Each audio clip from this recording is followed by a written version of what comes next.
I know that Israel does not stand alone. I know that America stands with Israel. I know that you stand with Israel. Like his speeches of the past, Israeli Prime Minister Benjamin Netanyahu got plenty of standing ovations when he addressed Congress on Tuesday. But there were some empty seats before him, since more than 50 members of Congress, all Democrats except for Vermont Independent Senator Bernie Sanders, decided not to attend. Also, Vice President Joe Biden decided not to go, stating that the timing of the Prime Minister's address was inappropriate, considering Israeli elections are in a couple of weeks. Democratic Kentucky Congressman John Yarmouth was one member who wasn't in attendance, and in a recent radio interview with the Stephanie Miller Show, he said the standing ovations that the Prime Minister was expected to receive is mostly about fundraising. A lot of it has to do with fundraising. I mean, I'm sure some of it is sincere support for Israel. Yeah. I'm a Jewish member of Congress. I am a strong supporter of Israel. But my first obligation is to the Constitution of the United States, right, not to the Constitution of Israel. And unfortunately, I think some of the demands that are made of members by AIPAC and some strong Jewish supporters are that we pay more attention. I guess we defer to Israel more than we would defer to the United States. But is there truth to that? Do donors and lobbying firms set the agenda for lawmakers when it comes to policy related to Israel? In part one of our series, we introduce you to the Phallic family: Nily Falic, Simon Falic, Jerome Falic, and Leon Falic.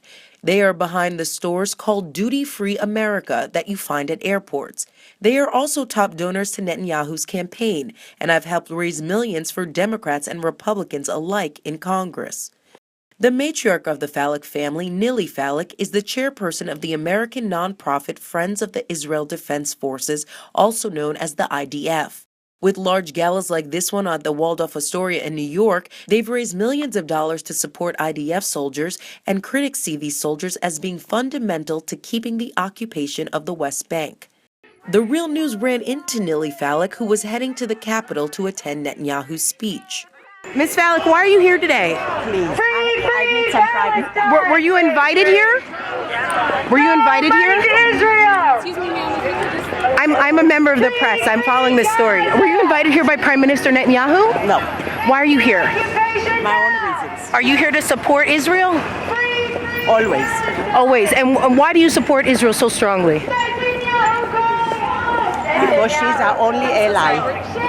In the region? The region. Yes. And do you not support peace negotiations with Iran?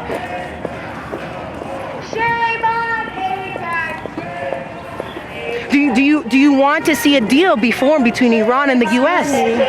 So sorry. Do you want to see a peace between Iran and the United States and Israel? I know you are a strong donor of Prime Minister Netanyahu. Why do you support him so? You and your family are big supporters. The American people might be interpreting this as donors, that donors are running the United States government. People with a lot of money, deep pockets. Do you know the protesters were not allowed here, but you are allowed here? Do you know why that is? Do you have any comment? Netanyahu, go home! Netanyahu, go home! On the other side of the Capitol, protesters were rallying to oppose Netanyahu's speech and the role of big money in politics. Congress functions on money, and so they're very concerned about what AIPAC says. But AIPAC also has a lot of people in states throughout this country who are well organized, and they call in to their representatives. When they heard that people weren't going to hear Netanyahu, they started bombarding their offices with calls. So I think it means we have to be more organized. We have to be able to counter AIPAC. We're not going to counter them with money, but we can counter them with people power. On Tuesday, AIPAC, which stands for the American Israel Public Affairs Committee, was in full force on Capitol Hill. Signs outside congressional buildings let lobbyists and supporters know where to go to meet with lawmakers. They are taking a strong stance against the Iran nuclear negotiations between Iran and the West and are calling for more sanctions. They have the support of Democrats like New Jersey Senator Robert Menendez, who addressed AIPAC on Monday during their policy conference.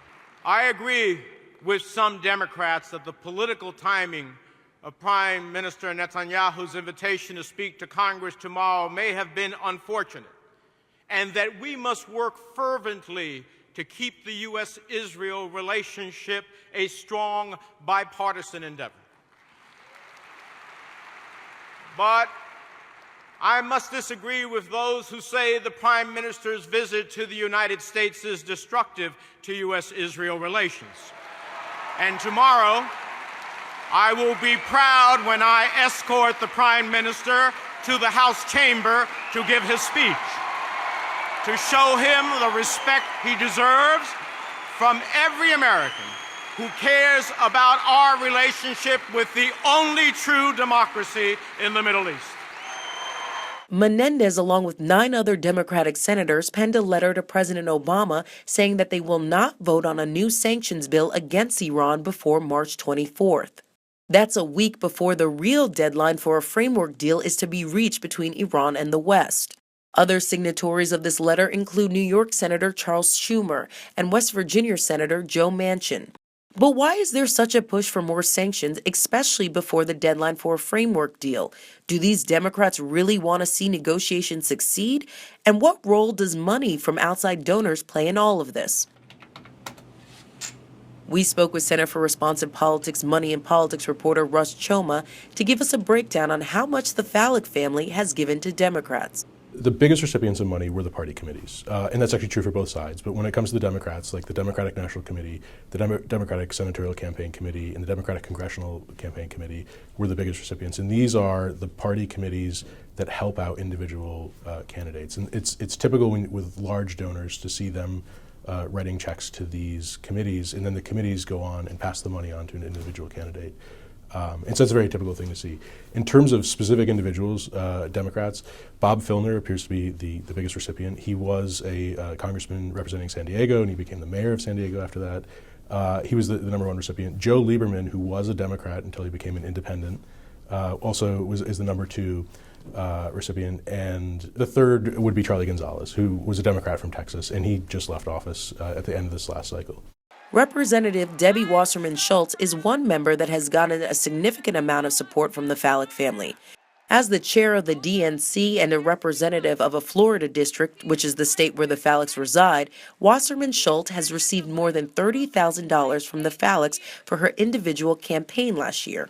In her top donors list compiled by Open Secrets, Duty Free Americas is listed as the second highest donor. Even PACs that she's led, like the Democrats Win Seats PAC, which raised more than $2 million, the Phallics supported as well. Wasserman Schultz has gotten much of her support from AIPAC and the Jewish Federation of North America, which combined spent more than $3.8 million just last year to lobby Congress. Back in 2011, Wasserman Schultz was a guest speaker at a Greater Miami Jewish Federation summit and found herself amongst pro-Israel supporters who do not support President Obama's policies in the region. Since coming into office, President Obama has led the way on many of these issues, standing firmly at Israel's side, supporting her security, and paving the road toward peace. Wasserman Schultz has found herself in this position before. Last year, she took heat from AIPAC after the Huffington Post reported that she spoke forcefully against a new Iran sanctions bill in a private meeting. This news set off an action alert by AIPAC, urging members to contact Wasserman Schultz to get her to support new sanctions against Iran. It appeared that her moves were not pro-Israel enough, but eventually AIPAC Southeastern States Director Mark Kleinman retracted that alert with this statement, quote, "She is a good friend of Israel and a close friend of AIPAC, and we look forward to our continued work together for many years to come." Now, with negotiations underway and a deal between the West and Iran appearing imminent, is the power of AIPAC and big donors like the Phallic family waning? And more importantly, does this signal that the Jewish community is not so monolithic on the issue of Israel? According to a recent poll conducted by the self-described pro-Israel, pro-peace lobby J Street, it certainly isn't. 84% of American Jews favor a deal with Iran. They would like to see tough sanctions on the Iranian economy alleviated in exchange for Iran's agreement to limit its nuclear program to civilian purposes and accept inspectors at its nuclear facilities. A Viewpoint Code Pink founder Medea Benjamin says is rarely given a platform, like the one served up to Israeli Prime Minister Benjamin Netanyahu.